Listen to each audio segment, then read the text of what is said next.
Hello नमस्कार मित्रों, मैं आपका स्वागत करता हूं आपके अपने चैनल सुखलाल ट्रेंडिंग स्टेशन में। हम बात कर रहे थे श्रीमद् भगवत गीता के बारे में। आइए हम बात करते हैं इसके सेकंड चैप्टर के बारे में।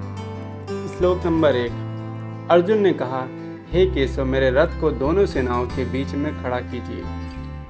युद्ध क्षेत्र में डटे युद्ध की इच्छा रखने वाले इन योद्धाओं को मैं ठीक से देखना चाहता हूं कि मुझे किन किन के साथ इस महासंग्राम में युद्ध करना होगा।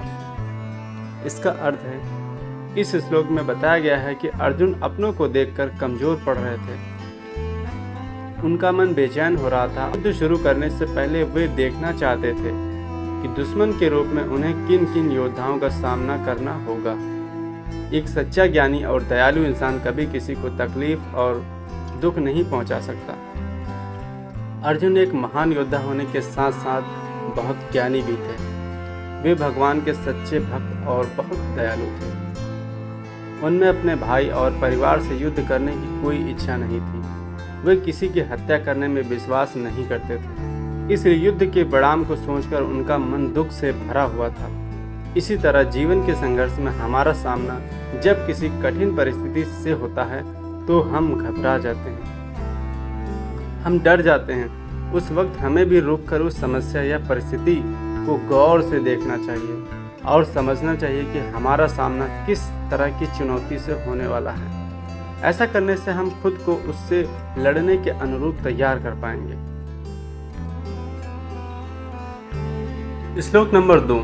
अर्जुन ने कहा, हे कृष्ण, यहाँ तो सभी मेरे अपने हैं। कैसे बहाऊं मैं इनका रक्त? नहीं माधव, ये मुझसे नहीं होगा। अपनों को देखकर मेरा मन कमजोर पड़ रहा है।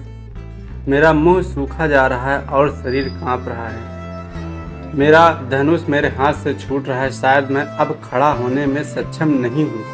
मैं खुद को भूलता जा रहा हूँ। मेरा मन भ्रमित हो रहा है। इसका अर्थ है, अर्जुन को शारीरिक पीड़ा इसलिए महसूस हो रही थी क्योंकि युद्ध करना उनकी विचारधारा के खिलाफ था। अपनों के मोह के कारण उनके मन पर भ्रम का पर्दा पड़ गया था और मन कमजोर होने लगा था। उन्हें इतने गहरे दुख का अनुभव हुआ कि उनके आंसू छलक पड़े। अच्छे और बुरे विचारों की जंग में जिन लोगों के मन में अच्छे विचार ज्यादा बसते हैं, उन लोगों को दौलत, सत्ता और सिंहासन का मोह नहीं होता। इन चीजों के बजाय वो हर इंसान के जीवन की कीमत को समझते हैं। यहाँ उनके शारीरिक लक्षण उनकी कमजोरी नहीं बल्कि उनके दिल की कोमलता को दिखाते हैं। जीवन में भी यही होता है। जब हमारे मन के विपरीत कुछ होता है तो उसे स्वीकार करना बहुत मुश्किल लगने लगता है। जब इंसान दुख और निराशा से घिर जाता है तो उसके मन में कई सवाल उठने लगते हैं। सामने रुकावटों को देखकर उनका मन कमजोर पड़ने लगता है। निराशाजनक और संकट से भरी स्थिति का सामना करते वक्त हम घबराकर हार मान लेते हैं। अज्ञानता के कारण हमारी बुद्धि भ्रमित हो जाती है। श्लोक नंबर 3। हे केशव, मैं युद्ध के बुरे परिणाम को देख रहा हूँ। युद्ध में अपनों को मारकर हमारा कल्याण कैसे हो सकता है? मैं इस तरह ना तो जीत पाना चाहता हूँ और ना राज्य और ना संसार के सुख। अगर मुझे तीनों लोग भी दे दिए जाएं तब भी मैं किसी को मारना नहीं चाहूँगा। तो फिर स्वर्ग के सामने धरती पर इस छोटे से टुकड़े के राज्य की कीमत क्या है? इसका अर्थ है, अर्जुन के मन में रह रहकर ख्याल आ रहा था कि इस युद्ध में मैं कैसे और मैं क्या पाऊंगा और क्या खो दूंगा। क्या किसी को मारकर हासिल की गई खुशी जीत है? क्या किसी को दुख देकर इंसान सुखी रह सकता है? चाहे आप भगवान के अस्तित्व में विश्वास करें या ना करें, लेकिन एक अटल सत्य ये है कि एक्शन रिएक्शन होता है। जब भी कुछ कर्म करोगे तो उसका कोई ना कोई नतीजा तो आपके सामने जरूर आएगा। एक्शन रिएक्शन के इस सिद्धांत को जानने के बाद भी अगर आप जानबूझकर हम कुछ गलत करते हैं तो हमें शांति का अनुभव नहीं हो सकता। अर्जुन भी इसी तरह अपने कर्म के परिणाम के बारे में सोचकर परेशान हो रहे थे। श्लोक नंबर 4। अर्जुन ने कहा, हे केशव, अपने ही परिवार को मारकर हम कैसे सुखी हो सकते हैं? ये सच है कि ये अधर्मी, लालची हैं और भ्रष्ट हैं, लेकिन इन्हें मारकर मुझे सुकून नहीं मिलेगा। इन्हें मारकर तो हम और भी पापी हो जाएंगे। क्या हमें इस पाप से बचने का विचार नहीं करना चाहिए? यहाँ बताया गया है कि जब इंसान पर कोई चीज पाने का जुनून सवार हो जाता है तो वो अधर्म का रास्ता अपनाने से भी नहीं चूकता। अपने ही भाइयों को मारकर जैसा दुर्योधन करने की योजना बना रहा था, एक ऐसे आदमी के बारे में बताती है कि जो अपने अंतरात्मा की आवाज़ नहीं सुन पाता। अर्जुन ने धर्म नीति का साथ कभी नहीं छोड़ा, लेकिन दुर्योधन जैसे लोग अपने स्वार्थ के लिए अपनी नीति को बदलने के लिए जरा से भी नहीं झिझकते। अर्जुन सोच रहे थे कि किसी की जान लेने जैसा घिनौना काम करने के लिए कोई इतना उतावला कैसे हो सकता है।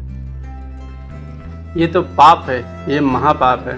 क्या लालच ने इन्हें इतना अंधा कर दिया है कि वो अपने ही लोगों के खून के प्यासे हो गए हैं। अर्जुन के मन में विचार आ रहा था कि राज्य पाने के लिए कौरवों को मरने से ज्यादा उचित है कि धर्म का रास्ता अपनाकर उन्हें माफ कर देना चाहिए। इस श्लोक में बताया गया है कि इंसान की इच्छाओं का कोई अंत नहीं है और अक्सर वो अपनी इच्छा पूरी करने के लिए गलत रास्ते अपना लेता है, जैसा दुर्योधन ने किया। इसलिए हमें अपनी इच्छाओं और भावनाओं को काबू में रखना चाहिए, नहीं तो इसका भयानक परिणाम हो सकता है। श्लोक नंबर 5। हे माधव, कुल के नाश से धर्म नष्ट होता है, जिससे पाप बढ़ेगा और आने वाली पीढ़ी भी बर्बाद हो जाएगी। जिसका धर्म नष्ट हो जाता है वो पाप का भागीदार बनता है। हम लोग बुद्धिमान होकर भी लोभ और सुख के लिए अपनों को मारने पर आतुर हैं। इससे बेहतर तो ये होगा कि अपने हथियार डाल दूं और धृतराष्ट्र के पुत्र मुझे मार दें और मैं खुशी खुशी मौत को गले लगा लूं, और ये मेरे लिए सुखदायी होगा। यहाँ अर्जुन का कहना है कि जब घर के बड़े बुजुर्ग गुजर जाते हैं तो घर की नींव हिल जाती है और परिवार बिखरने लगता है। तब उस कुल का नाश होता है, जिसका बुरा परिणाम आने वाली पीढ़ी तक को भुगतना पड़ता है। कुल का विनाश होने पर पुराने धर्म का नाश हो जाता है, जिस वजह से पूरे परिवार में अधर्म और पाप फैल जाता है। थोड़ी सी भूमि के टुकड़े के लिए वो इतना सब कुछ दांव पर नहीं लगाना चाहते थे। इस विनाश को रोकने के लिए वो मरने तक को तैयार थे, लेकिन युद्ध का मैदान सजा हुआ था और वो जानते थे कि अंत में उन्हें लड़ना ही होगा। इस दुख से बेचैन होकर अर्जुन ने अपना धनुष त्याग दिया और जाकर रथ में बैठ गए। अर्जुन बुद्धिमान थे, लेकिन वो ये भूल गए थे कि जब पुराने धर्म का गलत इस्तेमाल किया जाने लगे तब उसका विनाश करना जरूरी हो जाता है। उनके नाश के बाद ही नए निर्माण की नींव रखी जा सकती थी। बदलाव ही प्रकृति का नियम है, इसलिए हमें बदलाव से घबराना नहीं चाहिए। यहाँ इंसान के मन की स्थिति को दिखाया गया है कि जब वो चुनौतियों को सामने खड़ा देखता है तो घबरा जाता है और बेतुके तर्क देकर हार मानकर भाग जाना चाहता है, और कुछ नहीं, वो तो तमाम बेबुनियादी दलीलें देने लगता है और आखिर क्यों पीछे हट जाना बिल्कुल सही फैसला है। उसके सोचने समझने की शक्ति खत्म हो जाती है और वो सही कदम नहीं उठा पाता। ऐसे में ज़रूरी है कि अपने बेचैन मन को शांत करना, अपना मनोबल बढ़ाना और अपने कर्म से भागने की बजाय उसका डट कर सामना करना। तो दोस्तों, इस अध्याय में इतना ही। अगर आपको हमारा प्रयास अच्छा लगे तो हमारे चैनल को लाइक करें, सब्सक्राइब करें। मिलते हैं नेक्स्ट सेशन में।